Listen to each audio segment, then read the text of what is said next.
ਸਤਿਗੁਰ ਨਾ ਕਰੇ ਲੱਖ ਖੁਸ਼ੀਆਂ ਆਪ ਸ਼ਾਹੀਆਂ ਜੇ ਸਤਿਗੁਰ ਨਾ ਕਰੇ।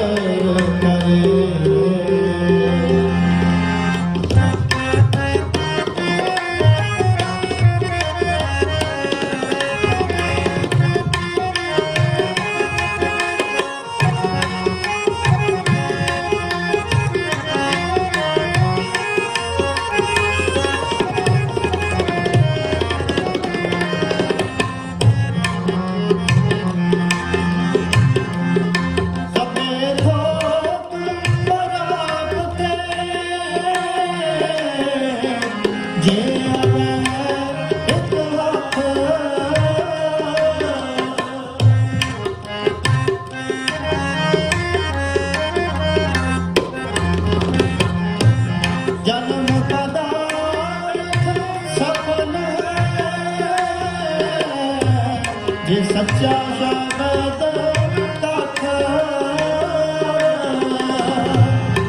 ਗੁਰ ਤੇ ਮੈਲ ਪੰਜਾਬ ਤੇ ਜਿਸ ਲਿਖਿਆ ਹੋਵੇ ਮਤ ਜਿਸ ਲਿਖਿਆ ਹੋਵੇ ਮਤ ਜਿਸ ਲਿਖਿਆ ਹੋਵੇ ਮਤ ਲੱਖ ਖੁਸ਼ੀਆਂ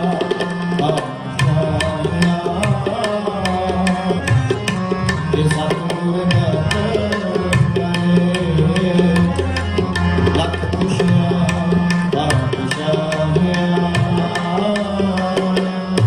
ਜੇ ਸਤਿਗੁਰ ਨਾ ਕਰੇ।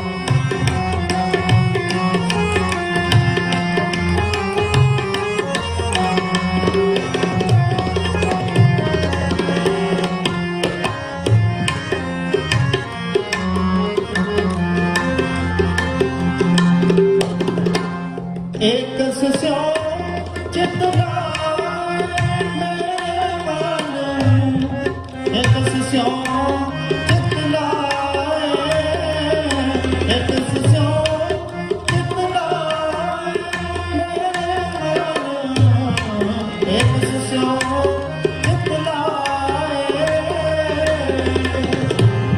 ਇੱਕ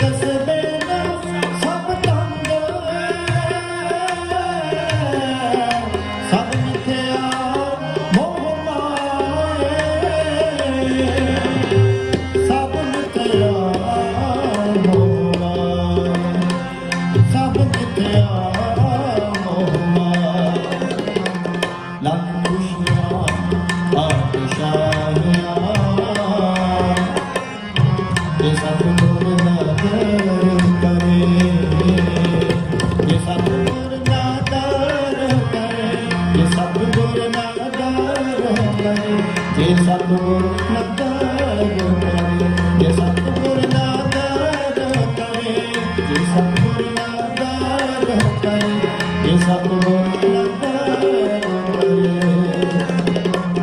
ਲੱਖ ਖੁਸ਼ੀਆਂ ਸ਼ਾਹੀਆਂ ਜੇ ਸਤਿਗੁਰ ਨਾ ਕਰੇ।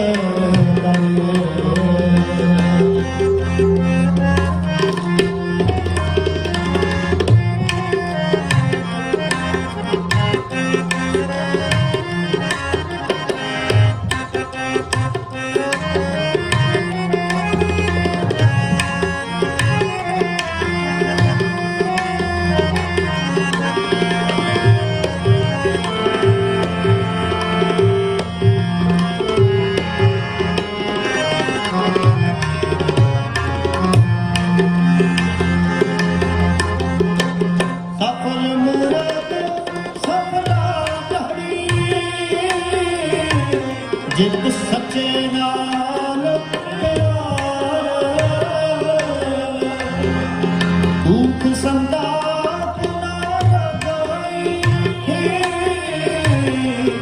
ਹਰ ਕਾ ਨਾਮ ਆਧਾਰ।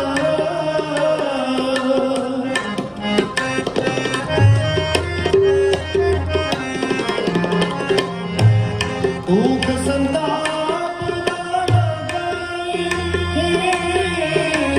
ਜਿਸ ਹਰ ਕਾ ਨਾਮ ਆਧਾਰ। ਬਾਹਰ ਪਕੜ ਗੁਰ ਕਾ ਦਿਆ, ਸੋਈ ਉਤਰੇ ਅਪਾਰ। ਸੋਈ ਉਤਰੇ ਅਪਾਰ, ਸੋਈ ਉਤਰੇ ਅਪਾਰ। ਲੱਖ ਖੁਸ਼ੀਆਂ ਬਾਦਸ਼ਾਹੀਆਂ, ਇਹ ਸਤਿਗੁਰ ਨਦਰ ਕਰੇ। ਲੱਖ ਖੁਸ਼ੀਆਂ ਬਾਦਸ਼ਾਹੀਆਂ, ਇਹ ਸਤਿਗੁਰ ਨਦਰ ਕਰੇ।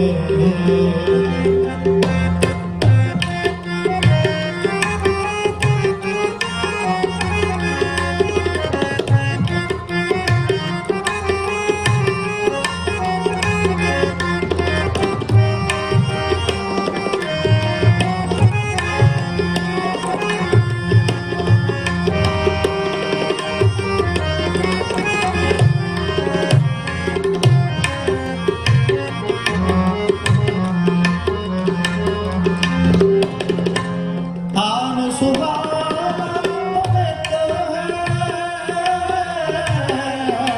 ਜਿੱਥੇ ਸੰਤ ਸਭਾ।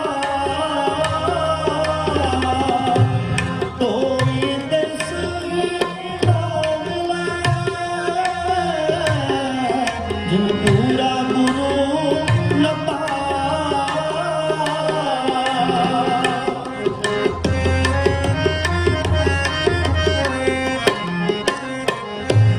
ਨਾਨਕ ਬਤਾ ਕਰਤਾ ਹੋਇਆ, ਜਿੱਥੇ ਮਿਰਤ ਨ ਜਨਮ ਜਰਾ। ਜਿੱਥੇ ਮਿਰਤ ਨ ਜਨਮ ਜਰਾ, ਜਿੱਥੇ ਮਿਰਤ ਨ ਜਨਮ ਜਰਾ। ਲੱਖ ਖੁਸ਼ੀਆਂ ਬਾਦਸ਼ਾਹੀਆਂ, ਜੇ ਸਤਿਗੁਰ ਨਦਰ ਕਰੇ। ਜੇ ਸਤਿਗੁਰ ਨਦਰ ਕਰੇ, ਜੇ ਸਤਿਗੁਰ ਨਦਰ ਕਰੇ, ਜੇ ਸਤਿਗੁਰ ਨਦਰ ਕਰੇ, ਜੇ ਸਤਿਗੁਰ ਨਦਰ ਕਰੇ, ਸਤਿਗੁਰ ਨਦਰ ਕਰੇ, ਜੇ ਸਤਿਗੁਰ ਨਦਰ ਕਰੇ। ਲੱਖ ਖੁਸ਼ੀਆਂ ਬਾਦਸ਼ਾਹੀਆਂ, ਇਹ ਸਤਿਗੁਰ ਨਦਰ ਕਰੇ। ਨਿਮਖ ਏਕ ਹਰ ਨਾਮ ਦੇ, ਮੇਰਾ ਮਨ ਤਨ ਸੀਤਲ ਹੋਏ। ਮੇਰਾ ਮਨ ਤਨ ਸੀਤਲ ਹੋਏ, ਮੇਰਾ ਮਨ ਤਨ ਸੀਤਲ ਹੋਏ। ਆਨ ਸੁਭਾਵਾ ਪਵਿੱਤ ਹੈ, ਜਿੱਥੇ ਸੰਤ ਸਭਾ। ਤੋਈ ਤਿਸ ਨਾ ਮਿਲੈ, ਜਿਨ ਪੂਰਾ ਗੁਰੂ ਲੱਭਾ। ਨਾਨਕ ਬੰਦਾ ਕਰਤਾ, ਜਿੱਥੇ ਮਿਰਤ ਨ ਜਨਮ ਜਰਾ। ਜਿੱਥੇ ਮਿਰਤ ਨ ਜਨਮ ਜਰਾ। ਲੱਖ ਖੁਸ਼ੀਆਂ ਬਾਦਸ਼ਾਹੀਆਂ, ਜੇ ਸਤਿਗੁਰ ਨਦਰ ਕਰੇ। ਲੱਖ ਖੁਸ਼ੀਆਂ ਬਾਦਸ਼ਾਹੀਆਂ, ਜੇ ਸਤਿਗੁਰ ਨਦਰ ਕਰੇ। ਨਿਮਖ ਏਕ ਹਰ ਨਾਮ ਦੇ, ਮੇਰਾ ਮਨ ਤਨ ਸੀਤਲ ਹੋਏ। ਜਿਸ ਕੋ ਪੂਰਾ ਤਿਨ ਸਤਿਗੁਰ ਚਰਨ ਗਾਹੇ ਤਿਨ ਸਤਿਗੁਰ ਚਰਨ ਲੱਖ ਖੁਸ਼ੀਆਂ ਲੱਖ ਖੁਸ਼ੀਆਂ ਜੇ ਸਤਿਗੁਰ ਜੇ ਸਤਿਗੁਰ ਜੇ ਸਤਿਗੁਰ ਨਾਮ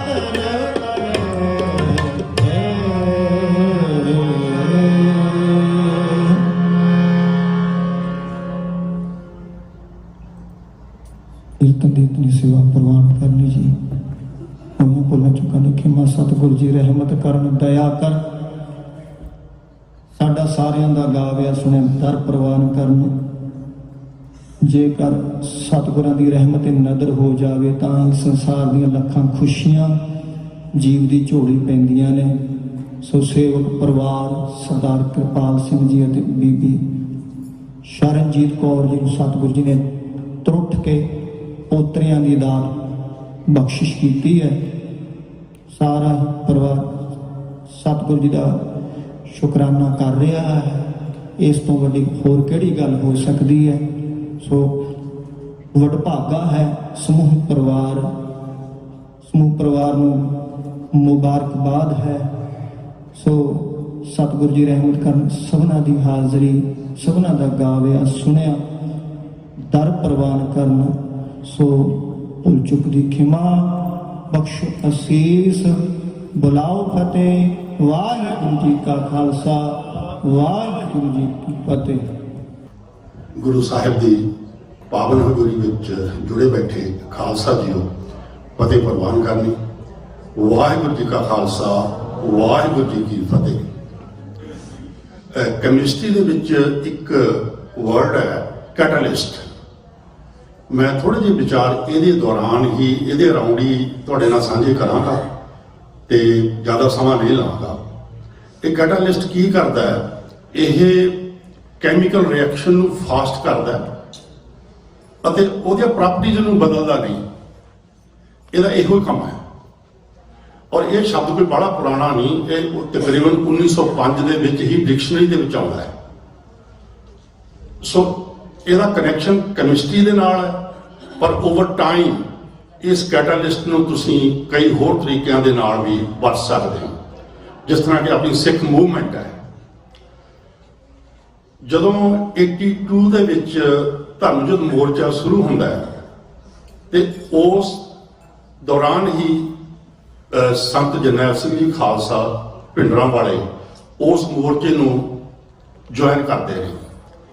ਹੁਣ ਤੁਹਾਡੇ ਚੋਂ ਜਿਹੜੇ ਯੰਗ ਹਨ ਉਹਨਾਂ ਨੂੰ ਸ਼ਾਇਦ ਬਾਹਲਾ ਨਹੀਂ ਪਤਾ, ਪਰ ਸੰਤ ਜੀ ਨੇ ਵੀ ਉਸ ਮੋਰਚੇ ਨੂੰ ਐਜ਼ ਏ ਕੈਟਾਲਿਸਟ ਉਹ ਐਕਟ ਕੀਤਾ ਤੇ ਉਹ ਮੋਰਚਾ ਜਿਹੜਾ ਕਿਵੇਂ ਵਿਦਨ ਡੇਜ਼ ਸਿਖਰਾਂ ਤੇ ਲੈ ਕੇ ਚਲੇ ਗਏ ਸਨ।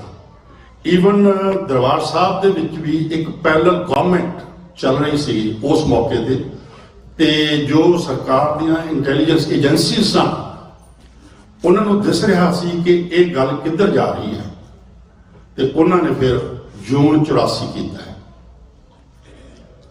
ਤੇ ਉਹ ਤੁਸੀਂ ਕਈ ਯੰਗ ਨੇ ਜਿਹੜੇ ਕਿ ਅੱਜ ਕੱਲ੍ਹ ਦੇ ਸੋਸ਼ਲ ਮੀਡੀਆ ਨਾਲ ਜੁੜੇ ਹੋਏ ਨੇ।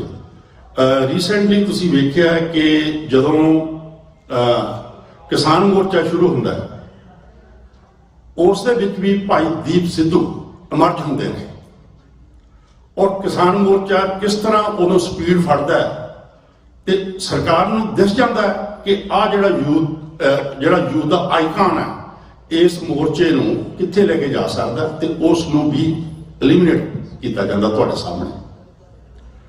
ਹੁਣ ਰੀਸੈਂਟਲੀ ਦੇਖੋ ਭਾਈ ਅਮਰਤਪਾਲ ਸਿੰਘ, ਉਹਦਾ ਕੀ ਕਸੂਰ ਹੈ? ਹਾਲਾਂਕਿ ਹੀ ਇਜ਼ ਸਿਟਿੰਗ ਮੈਂਬਰ ਪਾਰਲੀਮੈਂਟ,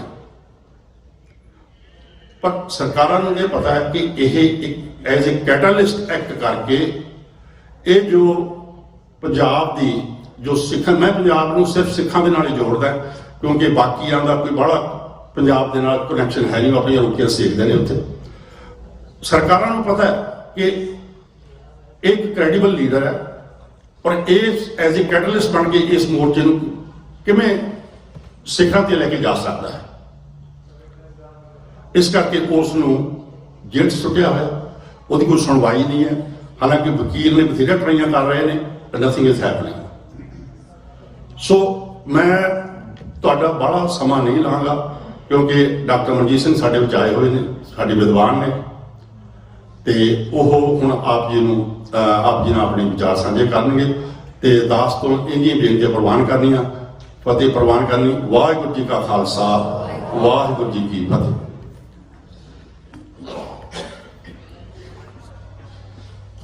ਇਹ ਸੀ ਸਾਡੇ ਸਤਿਕਾਰਯੋਗ ਭਾਈ ਦਲਜੀਤ ਸਿੰਘ ਜੀ, ਜੋ ਡਾਕਟਰ ਮਨਜੀਤ ਸਿੰਘ ਹੋਰਾਂ ਦੇ ਵੀ ਬੜੇ ਨੇੜੇ ਸੀ, ਤੇ ਮੇਰੇ ਨਾਲ ਵੀ ਇਹਨਾਂ ਦੀ ਸਾਂਝ ਪੁਰਾਣੇ 35 ਸਾਲ ਤੋਂ ਹੈ। ਹਰ ਸਮੇਂ ਪੰਥਕ ਸੋਚ ਹੈ। ਤੇ ਹੁਣ ਡਾਕਟਰ ਮਨਜੀਤ ਸਿੰਘ ਜੋ ਆਪਣੇ ਗੁਰਦੁਆਰਾ ਸਿੰਘ ਸਭਾ ਨਾਲ, ਜੋ ਅਸੀਂ ਇਸ ਕਰਕੇ ਉਹਦੇ ਮੈਂਬਰ ਕਹਿ 91 ਤੋਂ ਜੁੜੇ ਹੋਏ ਨੇ, ਤੇ ਪੂਰੀ ਦੁਨੀਆ ਦੇ ਵਿੱਚ ਇਹ ਜਾਣਿਆ ਜਾਂਦਾ ਕਿ ਅਕਾਲ ਪੁਰਖ ਦੀ ਇਹਨਾਂ ਤੇ ਕਿੰਨੀ ਵੱਡੀ ਬਖਸ਼ਿਸ਼ ਹੈ। ਇਹ ਹਮੇਸ਼ਾ ਧਾਰਮਿਕ ਤੌਰ ਤੇ ਰਾਜਨੀਤਿਕ ਤੌਰ ਤੇ ਜੋ ਮਹਾਰਾਜ ਦੀ ਬਖਸ਼ਿਸ਼ ਹੈ, ਜੋ ਵੀ ਵਿਚਾਰਾਂ ਰੱਖਦੇ ਨੇ ਉਹ ਗੁਰੂ ਗ੍ਰੰਥ ਸਾਹਿਬ ਦੇ ਨਾਲ ਹੀ ਜੁੜੀਆਂ ਹੁੰਦੀਆਂ ਨੇ। ਤੇ ਸੰਗਤ ਨੂੰ ਬੇਨਤੀ ਹੈ ਜੋ ਆਪਣੇ ਲੰਗਰ ਹਾਲ ਵੀ ਬੈਠੇ ਨੇ ਦੀਵਾਨ ਹਾਲ ਪੁੱਜਣ ਲਈ, ਤੇ ਜੋ ਇੱਥੇ ਤੁਸੀਂ ਜੁੜ ਬੈਠੇ ਹੋ, ਕਿਉਂਕਿ ਕੱਲ ਵੀ ਵੱਡਾ ਪ੍ਰੋਗਰਾਮ ਸੀ, ਰਾਤ ਵੀ ਕਿਤੇ ਪ੍ਰੋਗਰਾਮ ਸੀ, ਇਸ ਕਰਕੇ ਸੰਗਤ ਬੇਸ਼ੱਕ ਘੱਟ ਹੈ, ਪਰ ਸੁਣਨ ਵਾਲੇ ਜਿੰਨੇ ਵੀ ਹੁਣ ਬਹੁਤ ਹੁੰਦੇ ਨੇ।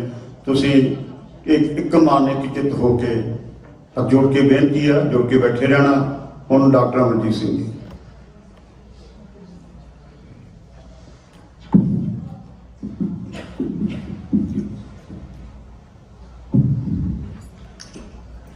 दिलों मोहब्बत जिन सही सचिया, जिन मन होर मुख होर से कांडे कच्चिया, रत्ते इश्क खुदाए रंग दीदार के, विसरिया जिन नाम से भोए भार थिए, आप लिए लड़ लाए दर दरवेश से, तेना धन जनेंदी मौ आए सफल से, परवरदगार अपार अगम बेअंत तू, जिना पछाता सच चुम्मा पैर मुंह, तेरी पना खुदाए तू बख्शंदगी, शेख फरीदा खैर दीजै बंदगी।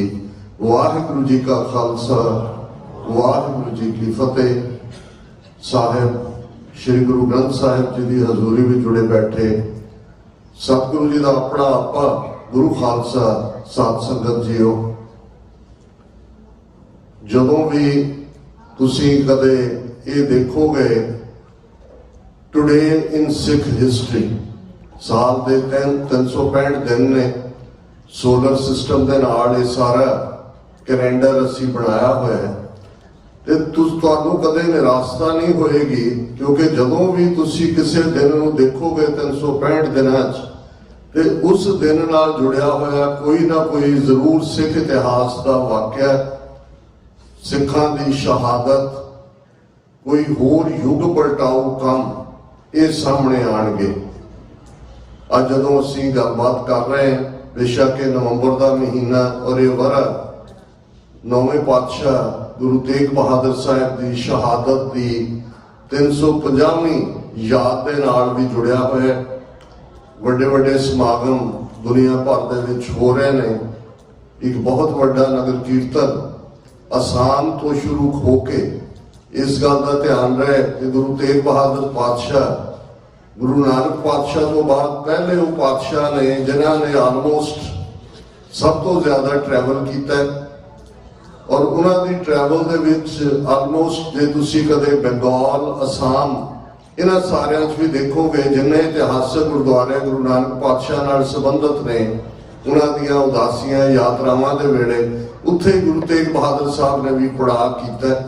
ਔਰ ਅਸਾਮ ਦੇ ਵਿੱਚ ਧੁਗੜੀ ਜੋ ਜਿੱਥੇ ਬਹੁਤ ਵੱਡਾ ਇਤਿਹਾਸਕ ਗੁਰਦੁਆਰਾ ਹੈ। ਔਰ ਜਦੋਂ ਅਸੀਂ ਰਾਜਯੋਗ ਦੇ ਸਮੇਲ ਦੀ ਗੱਲ ਕਰਦੇ ਹਾਂ, ਮੀਰੀ ਪੀਰੀ ਦੀ ਗੱਲ ਕਰਦੇ ਹਾਂ, ਭਗਤੀ ਸ਼ਕਤੀ ਦੀ ਗੱਲ ਕਰਦੇ ਹਾਂ, ਸੰਤ ਸਿਪਾਹੀ ਦੀ ਗੱਲ ਕਰਦੇ ਹਾਂ, ਤੇ ਬਹੁਤ ਵਾਰ ਸਾਡੇ ਇੰਟਰਪ੍ਰੇਟਰਸ ਨੇ ਵੀ ਪ੍ਰਚਾਰਕਾਂ ਨੇ ਵੀ, ਸਕਾਲਰਸ ਨੇ ਵੀ ਗੁਰੂ ਤੇਗ ਬਹਾਦਰ ਸਾਹਿਬ ਦੀ ਸ਼ਖਸੀਅਤ ਨੂੰ ਇੱਕ ਵੈਰਾਗਮਈ, ਔਰ ਜਿਵੇਂ 9ਵੇਂ ਮਹੱਲੇ ਦੇ ਸ਼ਲੋਕ ਜਿਹੜੇ ਵੈਰਾਗ ਦੀ ਸਿਖਰ ਹੈ, ਪਿਆਰੇ ਨਾਲ ਮਿਲਣ ਦੀ ਤਾਂਘ ਹੈ, ਸਚਿਆਰਤਾ ਬਿਆਨ ਹੁੰਦੀ ਹੈ ਕਿ ਜੋ ਕੁਝ ਨਜ਼ਰ ਆ ਰਿਹਾ ਹੈ ਇਹ ਤੁਹਾਡੇ ਨਾਲ ਨਿਭਣ ਵਾਲਾ ਵੀ ਨਹੀਂ ਹੈ, ਤੇ ਜਿਨ੍ਹਾਂ ਦੇ ਨਾਲ ਤੁਸੀਂ ਮੁਹੱਬਤ ਮੋਹ ਤੇ ਕਰਕੇ ਆਪਣਾ ਆਪਾ, ਜਿਨ੍ਹਾਂ ਦੇ ਨਾਲ ਤੁਸੀਂ ਆਪਣੀ ਜ਼ਿੰਦਗੀ ਜੋੜੀ ਹੁੰਦੀ ਹੈ, ਅਲਟੀਮੇਟਲੀ ਸੰਗ ਸਖਾ ਸਭ ਤਜ ਗਏ, ਕਉ ਨਾ ਨਿਭਿਓ ਸਾਥ, ਕਹ ਨਾਨਕ ਇਹ ਵਿਪਤ ਮੈਂ ਟੇਕ ਏਕ ਰਘੁਨਾਥ। ਬਹੁਤ ਵਾਰ ਇਸ ਦੇ ਨਾਲ ਜੋੜ ਕੇ ਇਵੇਂ ਲੱਗਦਾ ਹੈ ਵੀ ਜਿਵੇਂ ਗੁਰੂ ਤੇਗ ਬਹਾਦਰ ਸਾਹਿਬ 26-27 ਸਾਲ ਬਾਬੇ ਬਕਾਲੇ ਵੀ ਕਿਸੇ ਭੌਰੇ ਦੇ ਵਿੱਚ ਹੀ ਬੈਠ ਕੇ ਨਿਕਲੇ, ਔਰ ਫਿਰ ਉਹਨਾਂ ਨੇ ਸਿਰਫ ਤੇ ਸਿਰਫ ਵੈਰਾਗ ਦੀ ਗੱਲ ਕੀਤੀ।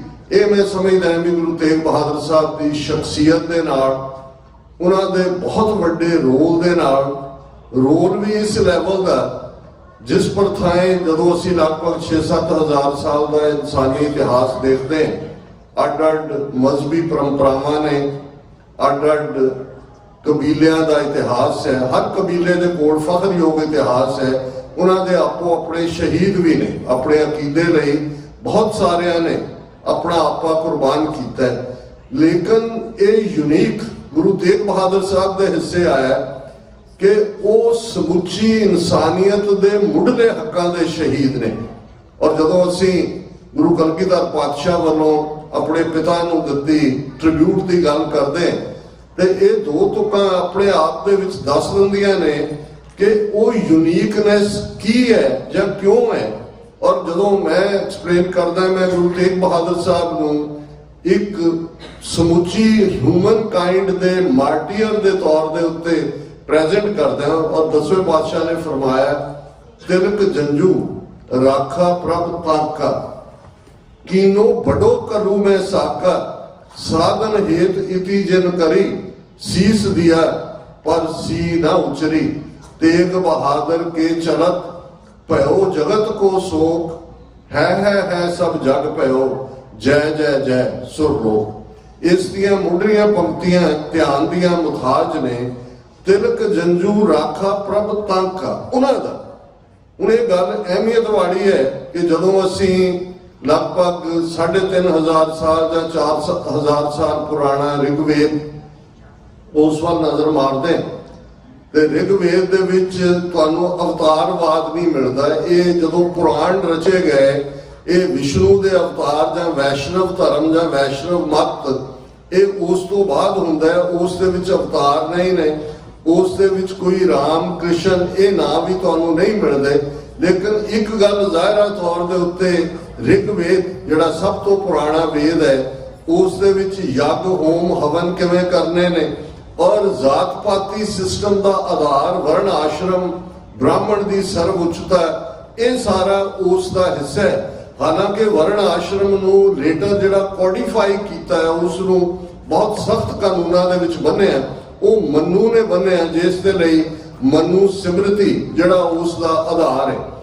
ਹੁਣ ਜਦੋਂ ਮਨੂ ਸਿਮਰਤੀ ਜਾਂ ਇਹ ਸਾਰਾ ਪਾਰਟ ਆ ਜਾਂਦਾ ਹੈ ਤੇ ਫਿਰ ਇੱਕ ਕਨਸੈਪਟ ਜਿਹੜਾ ਹਿੰਦੂ ਧਰਮ ਦਾ ਜਾਂ ਬ੍ਰਾਹਮਣ ਮਤ ਦਾ ਸ਼ੁਰੂ ਹੁੰਦਾ ਹੈ, ਤਿਲਕ ਤੇ ਜੰਜੂ ਉਸ ਦੇ ਜ਼ਾਹਰਾ ਜਿਹੜੇ ਨੇ ਸਿੰਬਲ ਨੇ।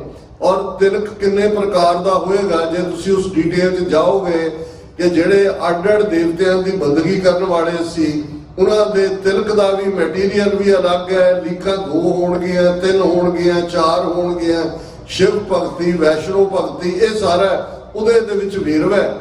ਤੇ ਜਨਾਊ ਜਾਂ ਯੱਗੋਪਵੀਤ ਜਿਸ ਨੂੰ ਕਿਹਾ ਜਾਂਦਾ ਹੈ, ਇਹ ਉੱਚ ਜਾਤੀਆਂ ਦੇ ਲਈ, ਕਿਉਂਕਿ ਨਾ ਔਰਤ ਦੇ ਕੋਲ ਜਨਾਊ ਪਾਉਣ ਦਾ ਹੱਕ ਸੀ, ਨਾ ਸ਼ੂਦਰ ਨੂੰ ਪਾਇਆ ਜਾਂਦਾ ਸੀ। ਬ੍ਰਾਹਮਣ ਹੀ ਉਹ ਸਾਰੇ ਨੂੰ ਜਿਹੜਾ ਉਹ ਇੰਟਰਪ੍ਰੀਟ ਕਰਦਾ ਸੀ ਕਿ ਕਿਹਦੇ ਕੋਲ ਕੀ ਹਕੂਕ ਨੇ। ਲੇਕਿਨ ਜਦੋਂ ਤੁਸੀਂ ਉਹਦਾ ਵੀ ਬ੍ਰੇਕਡਾਊਨ ਦੇਖੋਗੇ, ਕਿਹਨੇ ਰੇਸ਼ਮ ਦਾ ਜਨਾਊ ਪਾਉਣਾ ਹੈ, ਕਿਹੜੇ ਬਸੰਤ ਦੇ ਮਹੀਨੇ ਨੇ ਜਿਹਦੇ 'ਚ ਜਿਹੜਾ ਜਨਾਊ ਪਾਇਆ ਜਾਣਾ ਹੈ, ਸ਼ੂਦਰ ਔਰ ਔਰਤ ਉਸ ਤੋਂ ਬਾਹਰ ਸੀ। ਸੋ ਤਿਲਕ ਤੇ ਜੰਜੂ ਉਸ ਸਨਾਤਨ ਜਾਂ ਬ੍ਰਾਹਮਣ ਜਾਂ ਹਿੰਦੂ ਮਤ ਦੇ ਮੁੱਢਲੇ ਸਿੰਬਲ ਸਨ। ਔਰ ਜਦੋਂ ਅਸੀਂ ਗੁਰੂ ਨਾਨਕ ਪਾਤਸ਼ਾਹ ਤੋਂ ਇਹ ਗੁਰਮਤ ਗਾਡੀ ਰਾਹ ਚਲਾਇਆ, ਇਹ ਜਿਵੇਂ ਭਾਈ ਸਾਹਿਬ ਨੇ, ਭਾਈ ਗੁਰਦਾਸ ਜੀ ਨੇ ਫਰਮਾਇਆ ਉਸ ਵੱਲ ਅਸੀਂ ਧਿਆਨ ਦੇਵਾਂਗੇ ਤੇ ਫਿਰ ਸਾਡਾ ਧਿਆਨ ਇੱਕਦਮ ਗੁਰੂ ਨਾਨਕ ਸਾਹਿਬ ਦੇ, ਜਦੋਂ ਗੁਰੂ ਨਾਨਕ ਪਾਤਸ਼ਾਹ ਦਾ ਪ੍ਰਕਾਸ਼ ਪੁਰਬ ਹੁਣੇ ਹੋ ਕੇ ਹਟਿਆ, ਨਨਕਾਣਾ ਸਾਹਿਬ ਦੀ ਜੂਹ ਦੇ ਅੰਦਰ 6-7 ਗੁਰਦੁਆਰਾ ਸਾਹਿਬਾਨ ਸੁਭਾਏਮਾਨ ਨੇ, ਜਿਨ੍ਹਾਂ 'ਚ ਗੁਰੂ ਸਾਹਿਬ ਦਾ ਮੱਝੀਆਂ ਚਾਰਨਾ, ਪਾਂਦੇ ਪਾਸ ਪੜਨਾ, ਬਾਲ ਲੀਲਾ, ਸਰਬ ਛਾਇਆ, ਇਹ ਸਾਰੇ ਗੁਰਦੁਆਰਾ ਸਾਹਿਬਾਨ ਨੇ। ਲੇਕਿਨ ਜਦੋਂ ਅਸੀਂ ਸਿਧਾਂਤਕ ਟਕਰਾਅ ਵੱਲ ਨਜ਼ਰ ਮਾਰਦੇ ਜਾਂ ਉਸ ਸਿਧਾਂਤਕ ਤੌਰ ਦੇ ਉੱਤੇ ਗੁਰਮਤ ਦਾ ਇੱਕ ਗਾਡੀ ਰਾਹ, ਉਸ ਦੀ ਸ਼ੁਰੂਆਤ ਦੇਖਦੇ ਹਾਂ ਤੇ ਸਾਡੇ ਸਾਹਮਣੇ ਲਗਭਗ 10-11 ਸਾਲ ਦੀ ਉਮਰ ਦੇ ਬਾਲਾ ਪ੍ਰੀਤਮ ਗੁਰੂ ਨਾਨਕ ਪਾਤਸ਼ਾਹ, ਜਿਨ੍ਹਾਂ ਦੇ ਘਰ ਦੇ ਵਿੱਚ ਵੱਡੇ ਪੱਧਰ ਦੇ ਉੱਤੇ ਜਿਹੜਾ ਯੱਗੋਪਵੀਤ ਸਮਾਗਮ ਰੱਖਿਆ ਜਾਂਦਾ ਹੈ, ਜਨੇਊ ਪਾਇਆ ਜਾਣਾ ਹੈ, ਬ੍ਰਾਹਮਣ ਜਨੇਊ ਦਾ ਧਾਗਾ ਉਸਨੇ ਵੱਟਿਆ ਹੋਇਆ ਹੈ, ਪੂਰੀਆਂ ਰਸਮਾਂ ਤੋਂ ਬਾਅਦ ਪਾਉਣਾ ਚਾਹੁੰਦਾ ਤੇ ਗੁਰੂ ਨਾਨਕ ਪਾਤਸ਼ਾਹ ਉਹਦਾ ਪੰਡਤ ਦਾ, ਬ੍ਰਾਹਮਣ ਦਾ ਹੱਥ ਫੜ ਲੈਂਦੇ ਨੇ ਕਿ ਇਹ ਜਨੇਊ ਮੈਂ ਨਹੀਂ ਪਾਉਣਾ। ਇਹ ਇੱਕ ਕਲੈਸ਼ ਵੀ ਹੈ। ਹਾਲਾਂਕਿ ਹੰਟਿੰਗਟਨ ਨੇ ਬਹੁਤ ਬਾਅਦ ਦੇ ਵਿੱਚ ਕਲੈਸ਼ ਆਫ ਸਿਵਲਾਈਜੇਸ਼ਨਸ ਦੀ ਗੱਲ ਕੀਤੀ ਹੈ ਕਿ ਸਭਿਅਤਾਵਾਂ ਦਾ ਟਕਰਾਅ ਕੀ ਹੁੰਦਾ ਹੈ, ਪਰ ਇਹ ਥਾਟਸ ਦੀ ਗੱਲ ਉਸ ਧਰਤੀ ਦੇ ਉੱਤੇ ਬੁੱਧ ਤੋਂ ਬਾਅਦ, ਬੁੱਧ ਪਹਿਲਾਂ ਲਗਭਗ 2500 ਸਾਲ ਪਹਿਲਾਂ ਉਸ ਧਰਤੀ ਦੇ ਉੱਤੇ ਜਿਹੜਾ ਉਹ ਇਨਸਾਨ ਪੈਦਾ ਹੋਇਆ, ਜਿਸ ਨੇ ਇਵੇਂ ਬਨਾਰਸ ਤੋਂ ਲਗਭਗ ਕੁਝ ਕਿਲੋਮੀਟਰ ਬਾਹਰ ਸਾਰਨਾਥ ਦੀ ਥਾਂ ਹੈ, ਜਿੱਥੇ ਬੁੱਧ ਨੇ ਬਹੁਤ ਗਿਆ, ਜਿਸ ਵੱਟ ਰੁੱਖ ਦੇ ਥੱਲੇ ਉਹਨੂੰ ਗਿਆਨ ਹੋਇਆ, ਉਸ ਤੋਂ ਬਾਅਦ ਆਪਣੇ ਚੇਲਿਆਂ ਨਾਲ ਉਹਨੇ ਮਾਰਚ ਕੀਤਾ ਔਰ ਉਸ ਥਾਂ ਤੇ ਆ ਕੇ ਸਾਰਨਾਥ ਉਹਨੇ ਐਲਾਨ ਕੀਤਾ ਸੀ ਕਿ ਮੈਂ ਬ੍ਰਾਹਮਣ ਕੋ ਨਹੀਂ ਮੰਨਦਾ। ਇਹ ਜਿਹੜਾ ਜ਼ਾਤ-ਪਾਤੀ ਸਿਸਟਮ ਹੈ, ਇਸ ਸਾਰੇ ਨੂੰ ਖਤਮ ਕਰਕੇ ਜੇ ਬੁੱਧ ਦੀ ਗੱਲ ਵੀ ਕਰੀਏ ਤੇ ਬੁੱਧ ਦੇ ਥਾਟ ਦਾ ਜਿਹੜਾ ਕਰਕਸ ਸੀ ਉਹ ਸੀ ਰਹਿਮ, ਦਇਆ, ਕੰਪੈਸ਼ਨ। ਔਰ ਜੇ ਤੁਸੀਂ ਗੁਰਬਾਣੀ ਦਾ ਆਧਾਰ ਦੇਖੋ, ਜਦੋਂ ਅਸੀਂ ਜਪਜੀ ਸਾਹਿਬ ਪੜ੍ਹਦੇ ਹਾਂ, ਧੌਲ ਧਰਮ ਦਇਆ ਕਾ ਪੂਤ ਸੰਤੋਖ ਥਾਪ ਰੱਖਿਆ ਜਿਨਸੂ। ਹੁਣ ਇੱਕ ਫੇਥ ਸੀ ਉਸ ਖਿੱਤੇ ਦਾ ਕਿ ਧਰਤੀ ਜਿਹੜੀ ਹੈ ਉਹ ਧੌਲ ਦੇ ਉੱਤੇ ਖੜੀ ਹੈ। ਧੌਲ ਬੌਲਦ ਨੂੰ ਕਹਿੰਦੇ ਨੇ ਕਿ ਬੌਲਦ ਦੇ ਸਿੰਘਾਂ ਦੇ ਉੱਤੇ ਖੜੀ ਹੈ। ਗੁਰੂ ਸਾਹਿਬ ਨੇ ਕਿਹਾ ਧਰਮ, ਰਾਈਟੀਅਸਨੈਸ, ਠੀਕ ਗੁਣ, ਉਹਨਾਂ ਦੇ ਉੱਤੇ ਧਰਤੀ ਖੜੀ ਹੈ। ਪਰ ਧਰਮ ਦਾ ਕੋਈ ਮਤਲਬ ਨਹੀਂ ਰਹਿ ਜਾਂਦਾ ਜੇ ਕੰਪੈਸ਼ਨ ਨਹੀਂ ਹੈ, ਜੇ ਦਇਆ ਨਹੀਂ ਹੈ, ਜੇ ਰਹਿਮ ਨਹੀਂ ਹੈ। ਇਸ ਲਈ ਧੌਲ ਧਰਮ ਦਇਆ ਕਾ ਪੂਤ, ਕਿ ਜਿਹੜਾ ਧਰਮ ਹੈ ਅਸਲ ਚ ਦਇਆ ਦਾ ਪੁੱਤਰ ਹੈ, ਰਹਿਮ ਦਾ ਪੁੱਤਰ ਹੈ। ਤੇ ਬੁੱਧ ਦਾ ਮੈਸੇਜ ਜਦੋਂ ਉਹਨੇ ਅਹਿੰਸਾ ਪਰਮੋ ਧਰਮ, ਇਹ ਹਾਲਾ ਉਹਨਾਂ ਦਾ ਜਿਹੜੇ ਬੁੱਧ ਧਰਮ ਜੁਆਇਨ ਕਰਦੇ ਸੀ ਉਹਨਾਂ ਦਾ ਸਲੋਗਨ ਤੇ ਸੀ ਬੁੱਧਮ ਸ਼ਰਣਮ ਗੱਛਾਮੀ, ਕਿ ਮੈਂ ਬੁੱਧ ਦੀ ਸ਼ਰਨ 'ਚ ਜਾ ਰਿਹਾ। ਤੇ ਬੁੱਧ ਦਾ ਮੈਸੇਜ ਹੈ ਅਹਿੰਸਾ ਪਰਮੋ ਧਰਮ, ਕਿ ਨੌਨ ਵਾਇਲੈਂਸ। ਇਹੀ ਕਾਰਨ ਹੈ ਕੰਪੈਸ਼ਨ ਦਾ ਪ੍ਰਿੰਸੀਪਲ ਬੁੱਧ ਦਾ ਥਾਟ ਹੈ।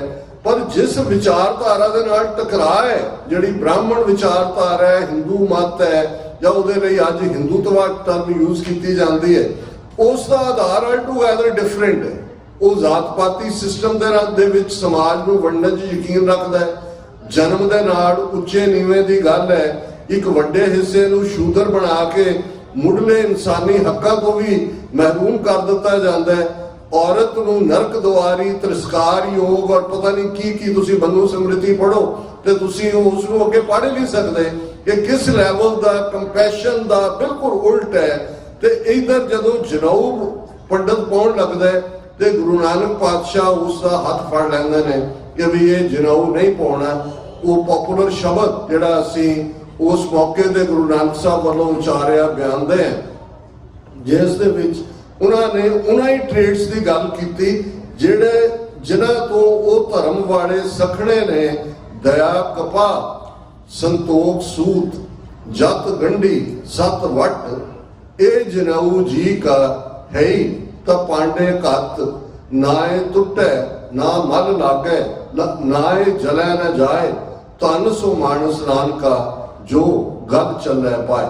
ਹੁਣ ਇਸ ਦੇ ਵਿੱਚ ਦਇਆ, ਸੰਤੋਖ, ਸਤ ਤੇ ਜਤ, ਇਹ ਚਾਰ ਪ੍ਰਾਈਮ ਟ੍ਰੇਟ ਨੇ ਜਿਹੜੇ ਕਿਸੇ ਵੀ ਧਰਮੀ ਇਨਸਾਨ 'ਚ, ਚੰਗੇ ਇਨਸਾਨ 'ਚ, ਭਲੇ ਇਨਸਾਨ 'ਚ ਹੋਣੇ ਚਾਹੀਦੇ ਨੇ।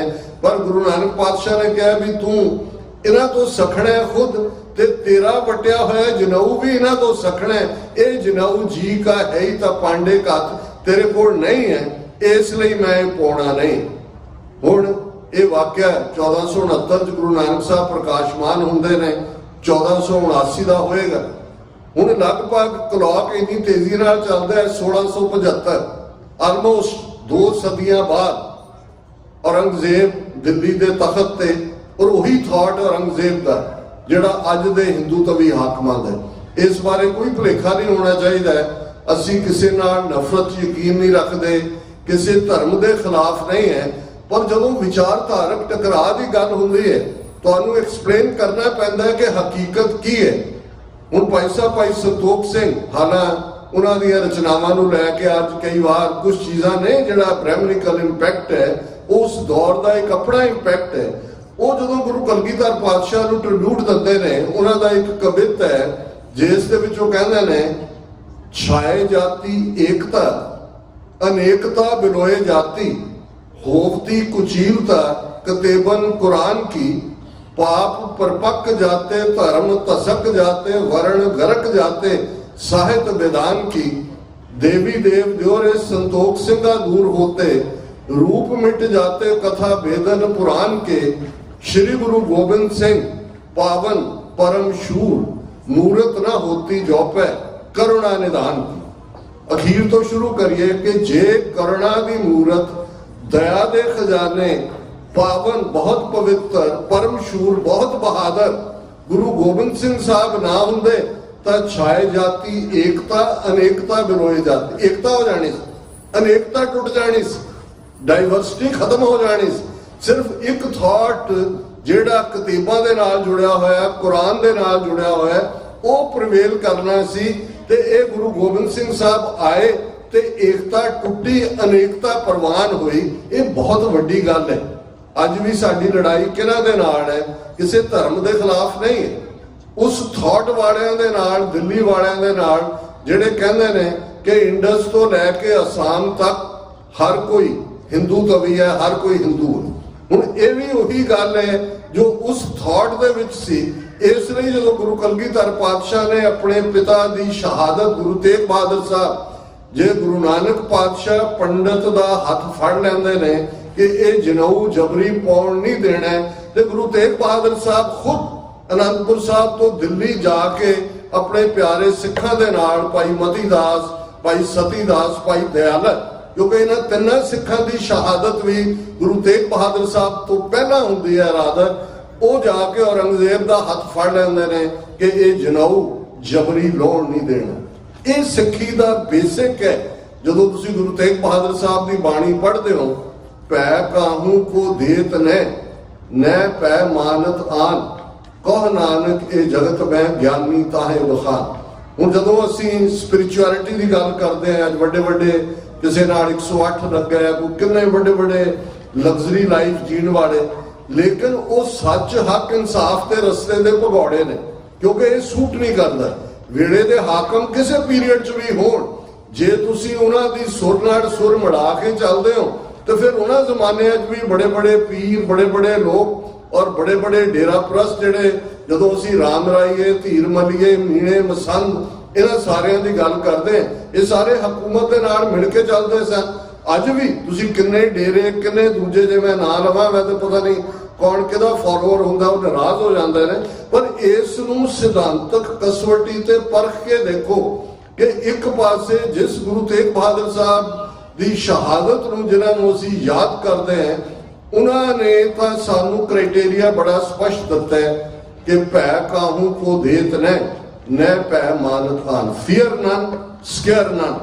ਕਿਸੇ ਐਸੇ ਸਿਸਟਮ 'ਚ ਨਹੀਂ ਜਿਉਣਾ ਜਿਹੜਾ ਡਰ ਦੇ ਥੱਲੇ ਤੁਹਾਨੂੰ ਜਿਉਣ ਤੇ ਮਜਬੂਰ ਕਰਦੇ, ਜਿਹੜਾ ਜ਼ੋਰ ਜ਼ਬਰ ਦੇ ਨਾਲ ਤੁਹਾਡੇ ਤੇ ਕੋਈ ਵੈਲਿਊ ਸਿਸਟਮ ਐਨਫੋਰਸ ਕਰਦਾ, ਉਹ ਅਨਐਕਸੈਪਟੇਬਲ ਹੈ। ਔਰ ਇਹੀ ਆਈਡੀਓਲੋਜੀ ਜਦੋਂ ਅਸੀਂ ਖਾਲਸਾ ਜੀਵਨ ਸ਼ੈਲੀ ਦੀ ਗੱਲ ਕਰਦੇ ਹਾਂ, ਖਾਲਸਾ ਪੰਥ ਦੇ ਸਿਧਾਂਤ ਦੀ ਗੱਲ ਕਰਦੇ ਹਾਂ, ਮੁੱਢਲੀਆਂ ਵੈਲਿਊਜ਼ ਇਹ ਨੇ ਕਿ ਜ਼ਬਰ ਦੇ ਖਿਲਾਫ, ਜ਼ੁਲਮ ਦੇ ਖਿਲਾਫ ਖਲੋਣਾ। ਔਰ ਇਹੀ ਗੱਲ ਜਦੋਂ ਗੁਰੂ ਤੇਗ ਬਹਾਦਰ ਸਾਹਿਬ ਇੱਕ ਪਾਸੇ ਵਿਰਾਗ ਦੀ ਇੰਤਹਾ ਹੈ, ਅਲਟੀਮੇਟ ਇਹ ਵੀ ਟਰੂਥ ਹੈ ਕਿ ਵੀ ਦੁਨੀਆ ਦੇ ਵਿੱਚ ਨਾਮ ਰਹੋ, ਸਾਧੂ ਰਹੋ, ਰਹੋ ਗੁਰੂ ਗੋਬਿੰਦ, ਕਹ ਨਾਨਕ ਇਹ ਜਗਤ ਮੈਂ ਕਿਨ ਜਪਿਓ ਗੁਰਮਨ। ਹੁਣ ਇਹੀ ਅਲਟੀਮੇਟਲੀ ਰਹਿਣ ਵਾਲੇ ਨੇ ਪਰ ਉਹ ਗੁਰੂ ਤੇਗ ਬਹਾਦਰ ਸਾਹਿਬ ਜਦੋਂ 12-13 ਸਾਲ ਦੀ ਉਮਰ ਦੇ ਨੇ, 6ਵੇਂ ਪਾਤਸ਼ਾਹ ਦੇ ਸਭ ਤੋਂ ਛੋਟੇ ਸਪੁੱਤਰ ਨੇ, ਕਰਤਾਰਪੁਰ ਸਾਹਿਬ ਦੀ ਜੰਗ ਹੁੰਦੀ ਹੈ। ਇਹ ਉਹ ਕਰਤਾਰਪੁਰ ਸਾਹਿਬ ਜਿਹੜਾ ਜਲੰਧਰ ਤੋਂ ਲਗਭਗ 12-13 ਕਿਲੋਮੀਟਰ ਦੂਰ ਜਲੰਧਰ ਅੰਮ੍ਰਿਤਸਰ ਰੋਡ ਤੇ ਹੈ।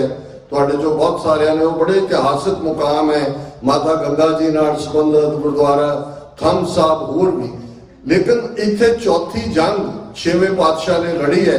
ਇਹ ਅਖੀਰਲੀ ਜੰਗ ਸੀ। ਉਸ ਤੋਂ ਬਾਅਦ 6ਵੇਂ ਪਾਤਸ਼ਾਹ ਜਿਹੜੇ ਨੇ ਕੁਝ ਸਮੇਂ ਬਾਅਦ ਕੀਰਤਪੁਰ ਸਾਹਿਬ ਚਲੇ ਜਾਂਦੇ ਨੇ, ਉਸ ਨੂੰ ਵਸਾਉਂਦੇ ਨੇ, ਔਰ ਜੀਵਨ ਦੇ ਅਖੀਰਲੇ 18 ਸਾਲ ਫਿਰ ਸ਼ਿਵਾਲਿਕ ਦੀਆਂ ਪਹਾੜੀਆਂ ਦੇ ਵਿੱਚ ਉਸ ਕੀਰਤਪੁਰ ਦੇ ਮੁਕਾਮ ਤੇ ਉਸ ਸਾਰੇ ਦੀ ਫਾਊਂਡੇਸ਼ਨ ਰੱਖਦੇ ਨੇ, ਜਿਹੜੇ ਕਿ 10ਵੇਂ ਪਾਤਸ਼ਾਹ ਬਾਅਦ ਦੇ ਵਿੱਚ ਜਿਸ ਅਨੰਦਪੁਰ ਸਾਹਿਬ ਨੂੰ ਤੁਸੀਂ ਕੀਰਤਪੁਰ ਸਾਹਿਬ, ਅਨੰਦਪੁਰ ਸਾਹਿਬ, ਜਾਂ ਗੁਰੂ ਤੇਗ ਬਹਾਦਰ ਸਾਹਿਬ ਨੇ ਉੱਥੇ ਚੱਕ ਨਾਨਕੀ ਆਪਣੀ ਮਾਤਾ ਦੇ ਨਾਂ ਦੇ ਉੱਤੇ ਸ਼ਹਿਰ ਵਸਾਇਆ, ਮਾਖੋਵਾਲ ਜਿਹਦਾ ਨਾਂ ਸੀ, ਉਹੀ ਅਲਟੀਮੇਟਲੀ ਅਨੰਦਪੁਰ ਸਾਹਿਬ ਬਣਦਾ। ਇੱਕ ਵੱਖਰੀ ਕਹਾਣੀ ਹੈ ਕਿ 6ਵੇਂ ਪਾਤਸ਼ਾਹ ਨੇ ਕਿਉਂ ਰਿਟਰੀਟ ਕਰਕੇ 18 ਸਾਲ ਉਸ ਥਾਂ ਤੇ ਗੁਜ਼ਾਰੇ। ਇਹ ਭਵਿੱਖ ਦੀਆਂ ਤਿਆਰੀਆਂ ਵੀ ਹੁੰਦੀਆਂ ਨੇ। ਕਈ ਵਾਰ ਚੈਲੰਜਸ ਨੂੰ ਜ਼ਰੂਰੀ ਨਹੀਂ ਹੁੰਦਾ ਵੀ ਤੁਸੀਂ ਹਰ ਥਾਂ ਤੇ ਜਾ ਕੇ ਸਿੱਧਾ ਟੱਕਰ ਲੈਣੀ ਹੁੰਦੀ ਹੈ, ਤੁਸੀਂ ਉਸ ਵੇਲੇ ਦੀ ਇੰਤਜ਼ਾਰ ਵੀ ਕਰਦੇ ਹੋ। ਪਰ ਇੱਕ ਪਾਸਾ ਉਹ ਹੈ ਕਿ ਉਸ ਕਰਤਾਰਪੁਰ ਦੀ ਜੰਗ 'ਚ ਨਾ ਗੁਰੂ ਤੇਗ ਬਹਾਦਰ ਸਾਹਿਬ ਦਾ ਜਨਮ ਵੇਲੇ ਤਿਆਗ ਮਾਲੇ।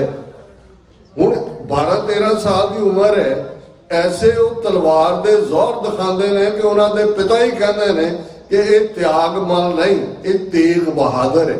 ਹੁਣ ਇਸ ਨੂੰ ਅਸੀਂ ਦੇਖੀਏ ਕਿ ਤਿਆਗ ਮਲ ਤੋਂ ਤੇਗ ਬਹਾਦਰ ਬਣਨ ਦੀ ਸਮਰੱਥਾ ਜਾਂ ਗੁਰੂ ਤੇਗ ਬਹਾਦਰ ਪਾਤਸ਼ਾਹ ਦਾ ਜਿਹੜਾ ਕਾਰਨਾਮਾ ਹੈ ਉਹੀ ਹੈ ਕਿ ਮੁੱਢਲੇ ਤੌਰ ਦੇ ਉੱਤੇ ਪਹਿਲਾਂ ਤੁਹਾਡੇ ਅੰਦਰ ਤਿਆਗ ਦੀ ਭਾਵਨਾ ਹੈ। ਤੁਸੀਂ ਮੋਹ ਮਾਇਆ ਤੋਂ ਆਜ਼ਾਦ ਹੋ ਕੇ, ਔਰ ਖਾਲਸੇ ਦਾ ਕਰਮ ਵੀ ਇਹੀ ਹੈ।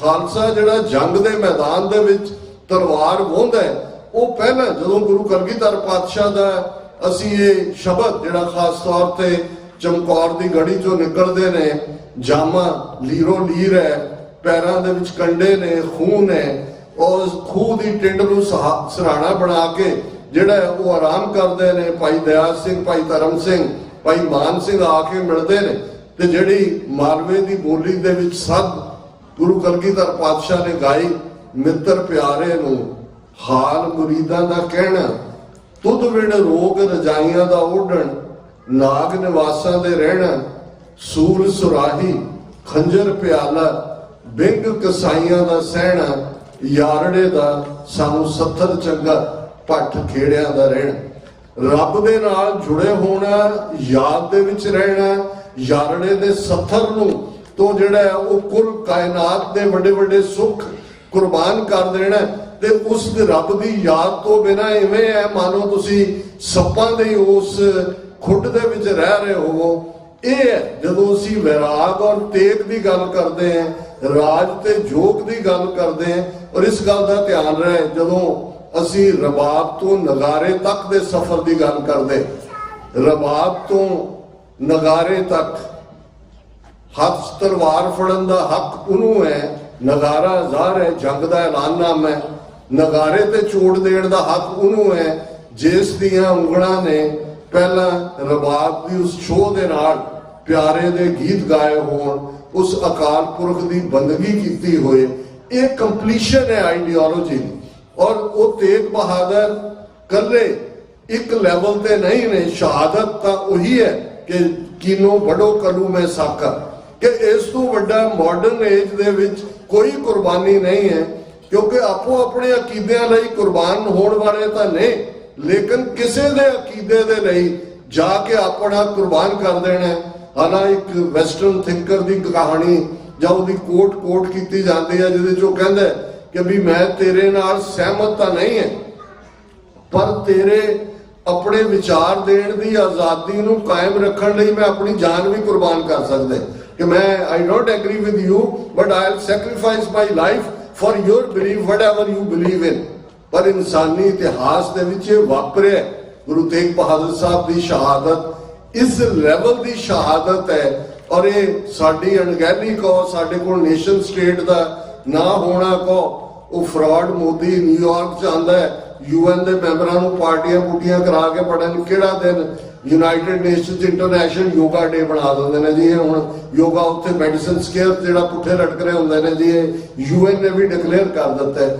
ਜੇ ਸਾਡੀ ਆਪਣੀ ਨੇਸ਼ਨ ਸਟੇਟ ਹੁੰਦੀ, ਸਾਡਾ ਆਪਣਾ ਘਰ ਕੌਮੀ ਘਰ ਹੁੰਦਾ ਤੇ UN ਦੇ ਵਿੱਚ ਗੁਰੂ ਤੇਗ ਬਹਾਦਰ ਸਾਹਿਬ ਦਾ ਸ਼ਹੀਦੀ ਦਿਨ ਕੁੱਲ ਹਿਊਮਨ ਕਾਈਂਡ ਵੱਲੋਂ UN ਦੇ ਆਸਪੀਸਿਸ ਦੇ ਥੱਲੇ ਦੁਨੀਆ ਭਰ ਦੇ ਵਿੱਚ ਸੈਲੀਬ੍ਰੇਟ ਹੋ ਰਿਹਾ ਹੁੰਦਾ ਹੈ ਕਿ ਜਿਹੜਾ UN ਚਾਰਟਰ 10 ਦਸੰਬਰ 1948 ਨੂੰ ਸਾਹਮਣੇ ਆਇਆ ਹੈ, ਇਹਦੀਆਂ ਫਾਊਂਡੇਸ਼ਨਸ ਤਾਂ ਗੁਰੂ ਨਾਨਕ ਪਾਤਸ਼ਾਹ ਦੀ ਆਈਡੀਓਲੋਜੀ ਨੇ ਰੱਖੀ ਹੈ, ਪਰ ਸ਼ਹਾਦਤ ਗੁਰੂ ਤੇਗ ਬਹਾਦਰ ਸਾਹਿਬ ਦੀ ਹੈ ਕਿ ਉਹਨਾਂ ਨੇ ਕਿਵੇਂ ਦੂਸਰਿਆਂ ਦੇ ਮੁੱਢਲੇ ਧਾਰਮਿਕ ਆਜ਼ਾਦੀ ਦੇ ਹੱਕ ਨੂੰ ਬਰਕਰਾਰ ਰੱਖਣ ਦੇ ਲਈ ਜਾਂ ਬਹਾਲ ਕਰਾਉਣ ਦੇ ਲਈ ਆਪਣਾ ਆਪਾ ਕੁਰਬਾਨ ਕੀਤਾ। ਸਾਨੂੰ ਇਸ ਤੇ ਫਖਰ ਹੋਣਾ ਚਾਹੀਦਾ ਹੈ। ਗੁਰੂ ਤੇਗ ਬਹਾਦਰ ਸਾਹਿਬ ਦੀ ਸ਼ਹਾਦਤ ਦਾ ਐਸਪੈਕਟ ਮੈਂ ਗੱਲ ਧੂਪੜੀ ਜਾਂ ਆਸਾਮ ਤੋਂ ਸ਼ੁਰੂ ਕੀਤੀ ਸੀ।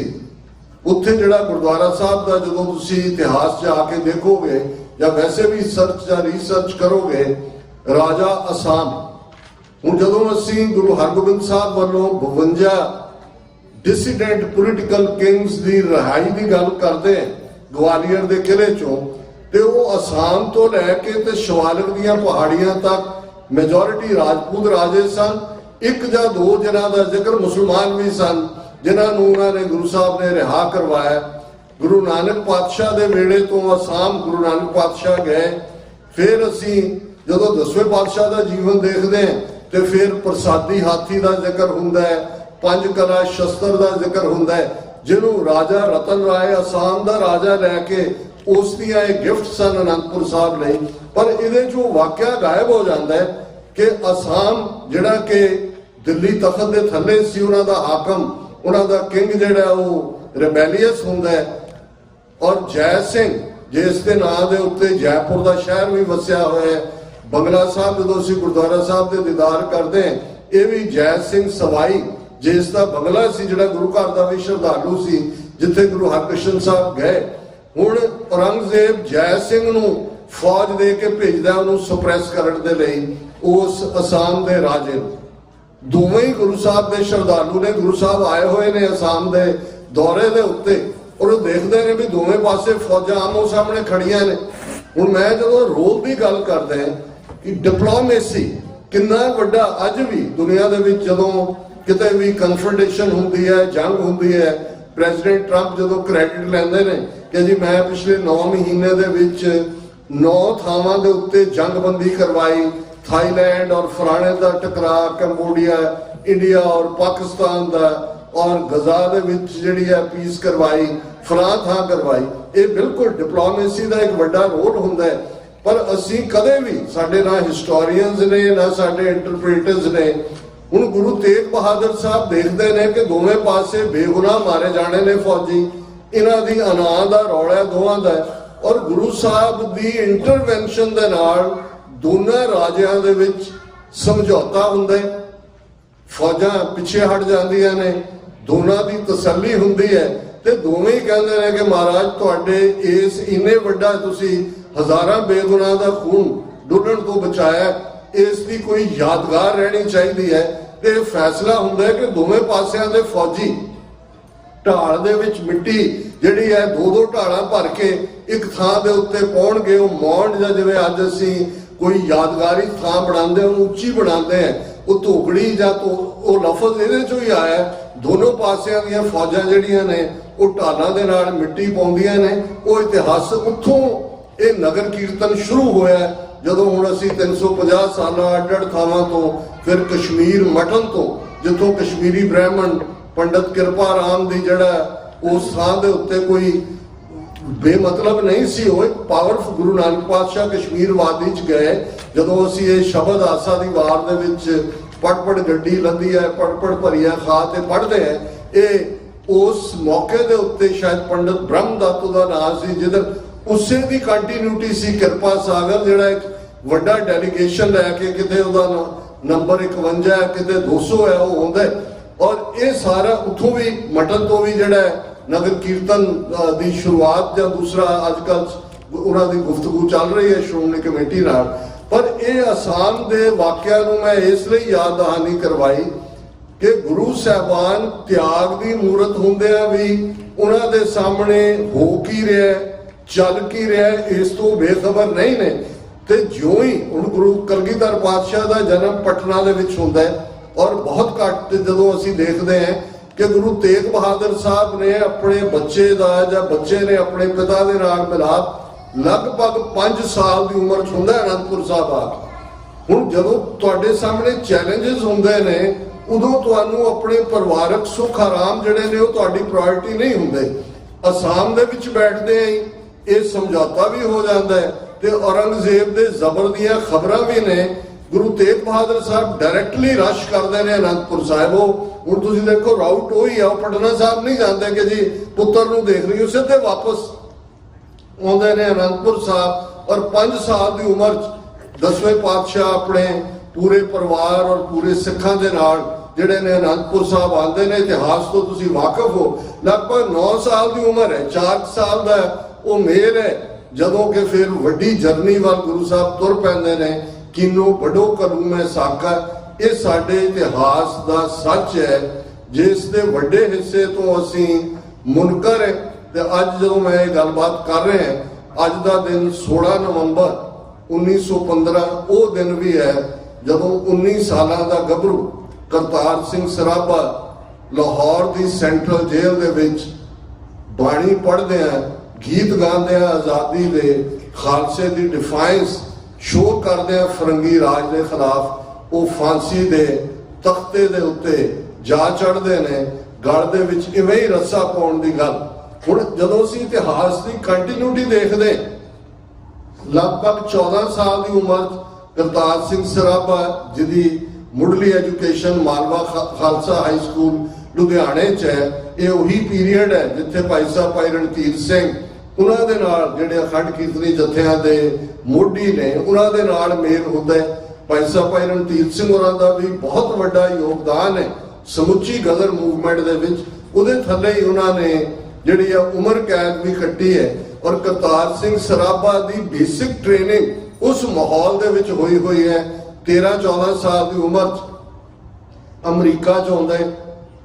ਉਸ ਯੂਨੀਵਰਸਿਟੀ ਦੇ ਵਿੱਚ ਜਦੋਂ ਅਸੀਂ ਬਰਕਲੀ ਯੂਨੀਵਰਸਿਟੀ ਕੈਲੀਫੋਰਨੀਆ ਦੀ ਦੇਖਦੇ ਹਾਂ, ਇਹ ਜਿਹੜੀ ਸੈਗਰੀਗੇਸ਼ਨ 1960 ਤੱਕ ਰਹੀ, ਉਸ ਨੂੰ ਉਹਨੇ ਦੇਖਿਆ ਕਿ ਉਹ ਚੇਅਰ ਦੇ ਉੱਤੇ ਆ ਕੇ ਬੈਠਦਾ ਹੈ ਰੈਸਟੋਰੈਂਟ। ਉਹ ਕਹਿੰਦੇ ਨੇ ਵੀ ਤੂੰ ਨਹੀਂ ਬਹਿ ਸਕਦਾ, ਇਹ ਗੋਰਿਆਂ ਦੇ ਲਈ ਆ, ਤੂੰ ਇੱਧਰ ਜਾ। 14 ਸਾਲ ਦੀ ਉਮਰ 'ਚ ਉਹ ਗਦਰ ਪਾਰਟੀ ਦਾ ਮੈਂਬਰ ਬਣਦਾ ਹੈ। ਕਿਸ ਲੈਵਲ ਦੀ ਉਹਦੀ ਕੁਰਬਾਨੀ ਹੈ।